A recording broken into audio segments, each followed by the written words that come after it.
करते हैं तन मन से वंदन जनगण मन की अभिलाषा का।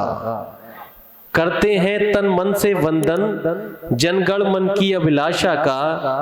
अभिनंदन अपनी संस्कृति का, आराधन अपनी भाषा का। अभिनंदन अपनी संस्कृति का, आराधन अपनी भाषा का। दोस्तों, ये देश पूरी दुनिया में इसलिए ही खास है कि पूरी दुनिया में ऐसी संस्कृति, ऐसी सभ्यता देखने को नहीं मिलती जिस पर नाज हम भारतवासियों को है, जिस पर गर्व हम भारतवासियों को है। अनेकता में एकता रखना, ये हमारी भारत की अलौकिकता है, ये हमारे भारत का परिचय है। भारत की सभ्यता ये है कि जहां अलग अलग संस्कृतियां हैं, अलग अलग कल्चर हैं, अलग अलग तहजीब है, उन तमाम संस्कृतियों और तहजीबों का मिलन अगर किसी देश में देखने को मिलता है तो वो हमारा देश भारत है। जमीन पर घर बनाया है मगर जन्नत में रहते हैं।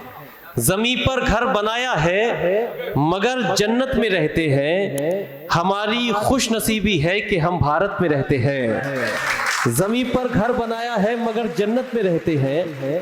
हमारी खुशनसीबी है कि हम भारत में रहते हैं। अनुराग जी और अल्पना जी, इसलिए मुबारकबाद मैं पेश करता हूं कि बरेली एक ऐसा शहर है कि जो कई हवालों से पूरी दुनिया में जाना जाता है, चाहे वो अध्यात्म यानी कि तसव्वुफ का हवाला हो, चाहे तहजीब का हवाला हो, सूफियाए किराम का हवाला हो, नाथ नगरी का हवाला हो। आज आपने इस महफिल में, इस काव्य मंच में, हिंदी के इस कार्यक्रम में कुछ उर्दू के जालों को जो आमंत्रित किया है, वो इस बात का सबूत है कि आज उर्दू ने अपनी बहन हिंदी के लिए बाहें खोल दी हैं कि वो उसका इस्तकबाल कर सके, उसका सम्मान कर सके। क्योंकि इस मुल्क की तहजीब क्या शानदार तहजीब है। गौरव चौहान यहाँ तशरीफ रखते हैं, बल्कि ये नाम से ही गौरव नहीं, हमारे देश का भी गौरव है। इस वक्त हमारे बरेली का, हमारे मंच का गौरव है। मैं उनका स्वागत करता हूँ इस वजह से भी क्योंकि ये पड़ोसी जिला है मेरा, तो मैं भी एक तरह से, आप आयोजन समिति का हिस्सा, मुझे मेजबान तस्लीम कर सकते हैं। एक बात मैं ये कहना चाहता हूँ कि देश क्या इसकी अलौकिकता है कि हिंदुस्तान, ये भारत वो देश है कि जहां श्री राम के अयोध्या लौटने पर अगर दिवाली मनाई जाती है तो वो वहीं मोहम्मद सल्लल्लाहु अलैहि वसल्लम के यौम पैदाइश पर भी मस्जिदों को सजा लिया जाता है। ये मुल्क हिंदुस्तान वो मुल्क है कि जहां गुरु नानक, गुरु गोविंद सिंह की जयंती पर लंगर लुटाया जाता है तो वहीं ईसा मसीह के जन्मदिन को बड़ा और पवित्र माना जाता है। ये मुल्क हिंदुस्तान वो मुल्क है जहां कबीर, रसखान, राम रहीम ने अगर इस पर उपदेश दिए हैं तो वहीं गौतम बुद्ध ने भी इसकी फजाओं को गुलजार बनाया है। हिंदी एक भाषा नहीं है, हिंदी के सम्मान में जो ये महफिल सजाई गई है, हिंदी एक भाषा नहीं बल्कि एक शब्दों की एक ऐसी अभिव्यक्ति है, और सिर्फ अभिव्यक्ति नहीं बल्कि हमारी संस्कृति और सभ्यता की भक्ति जो है उसे हम हिंदी कहते हैं। एक छोटी सी मिसाल ये है, हम सब लोग इंग्लिश को इस्तेमाल करते हैं अक्सर अपने दिनचर्या में, मगर इंग्लिश एक ऐसी जबान है जिसके कई अक्षर साइलेंट हो जाते हैं, मगर हमारी मातृभाषा हिंदी वो जबान है जिसकी बिंदी भी बोलती है, उसे हिंदी कहते हैं।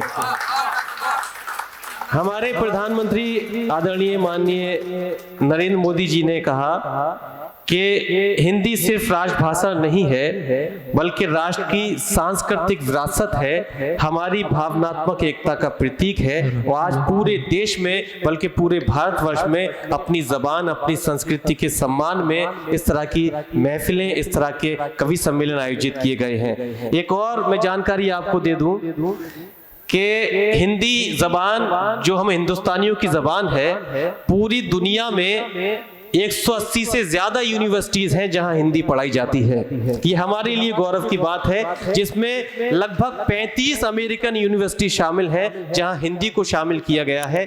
और एक बात और जरूरी आप लोगों तक ये पहुंचाना चाहता हूं कि 2009 में गूगल जो सर्च इंजन है उसने हिंदी को शामिल किया, और हिंदी की पहली फिल्म जो आई हमारे समाज में, उस फिल्म का नाम राजा हरिश्चंद्र था। वो राजा हरिश्चंद्र जो अपनी सच्चाई के लिए जाना जाता है। तो आप इससे एहसास कर सकते हैं कि जिस जबान का आगाज अगर फिल्म के लिए हो तो सच्चाई से होता है, तो वो जबान झूठी कैसे हो सकती है। ये हमारी सच्चाई है, हमारी शनाख्त, हमारी सदाकत की जबान है।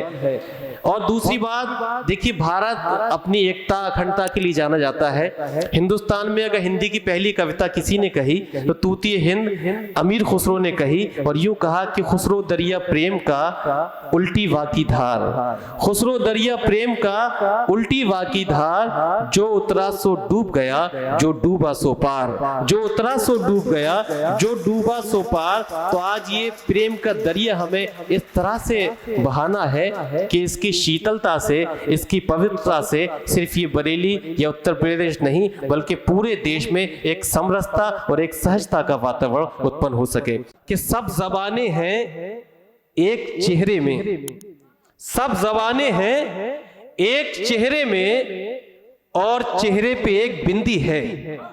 सब जबानें हैं एक चेहरे में और चेहरे पे एक बिंदी है। खुश नसीबी ये कम नहीं अपनी, इसकी बिंदी ही अपनी हिंदी है।